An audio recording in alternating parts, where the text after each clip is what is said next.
आज वडोदरा महानगर पालिका की बड़ी कचहरी सीटीओ से गूंज उठी क्योंकि वडोदरा शहर कांग्रेस समिति की ओर से सीटी बजाकर अनोखे तरीके से फायर सेफ्टी साधनों की खरीदारी में हुए कौभांड मामले में विरोध जताया गया। वडोदरा शहर कांग्रेस प्रमुख ऋत्विज जोशी, विपक्षी नेता चंद्रकांत श्रीवास्तव, कांग्रेस के अन्य अग्रणी और कार्यकर बड़ी तादाद में बड़ा सा बैनर लिए पालिका की बड़ी कचहरी पर सीटी बजाते हुए नारेबाजी करते हुए पहुंचे। दरअसल हाल ही में वडोदरा महानगर पालिका की ओर से फायर सेफ्टी के साधनों में जो कौभांड किया गया है, उस मुद्दे को उठाते हुए वडोदरा शहर कांग्रेस समिति की ओर से विरोध जताया गया। फायर सेफ्टी के साधनों में सीटी 3,300 के ऊंचे दाम पर खरीदी गई थी। तब पालिका के परिसर में सीटी बजाते हुए इस मामले का विरोध कांग्रेस समिति की ओर से जताया गया था।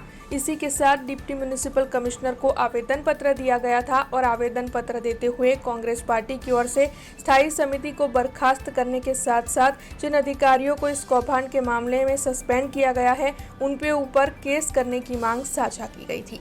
અમે વડોદરા શહેરના નગર વતીની અમારી ફરિયાદ છે। ત્યાં એક તો એ ભરતી ખોટી થયેલી છે। ભરતીની અંદર લાગવગ અને પૈસા બંનેનું લેનદેન થયું છે। કારણ કે લાયકાત વગરના માણસને તમે ભરતી કરો તો એ ડિપાર્ટમેન્ટ કઈ રીતે સંભાળશે? અને બંને ડિપાર્ટમેન્ટ લોકોને સ્પર્શે એવા ડિપાર્ટમેન્ટ છે।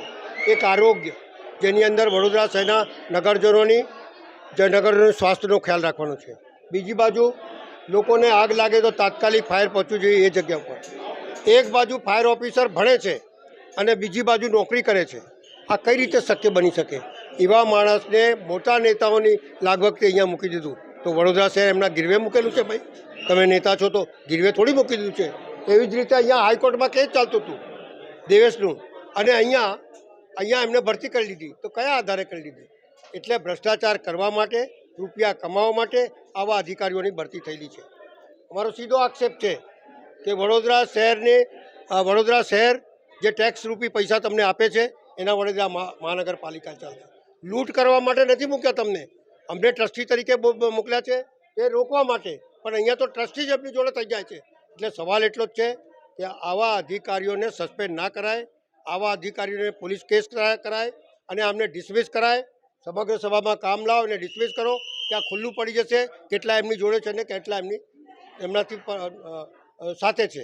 અત્યારે 3 કર્મચારીઓને 3 અધિકારીઓને સસ્પેન્ડ કરવામાં આવ્યા છે અને આગળની કાર્યવાહી માટે ખાતાકીય તપાસ હાથ ધરાશે અને ખાતાકીય તપાસ જ્યારે પૂર્ણ થશે પછી આગળ આપણે એવું કહી શકશું કે એમાં શું આગળની કાર્ય। કોઈ પણ પ્રોક્યુરમેન્ટ કરવામાં આવે ત્યારે એની એક પ્રોસિજર હોય છે। પહેલાં ટેન્ડર ડ્રાફ્ટ બનાવવામાં આવે, પછી ટેન્ડર કમિટીમાં અપ્રૂવ કરવામાં આવે અને પછી વિવિધ પ્રકારની મંજૂરીઓ લઈને પછી ઓર્ડર આપવામાં આવે છે। એડમિનિસ્ટ્રેટિવ જે એમાં વિવિધ મુદ્દાઓનો સમાવેશ થયો છે આ આવેદનપત્રમાં, અમે અભ્યાસ કરીને યોગ્ય કાર્યવાહી કરીશું। ઘણી બધી ચીજો વસ્તુઓ એમાં કોન્ફિડેન્શિयल હોય છે, ખાતાકીય તપાસ હાથ ધરાશે પછી જ અમે એમાં કશું કહી શકશું। हमसे जुड़े रहने के लिए हमारे YouTube चैनल को सब्सक्राइब करें और नई वीडियो की नोटिफिकेशन के लिए बेल आइकॉन को दबाएं।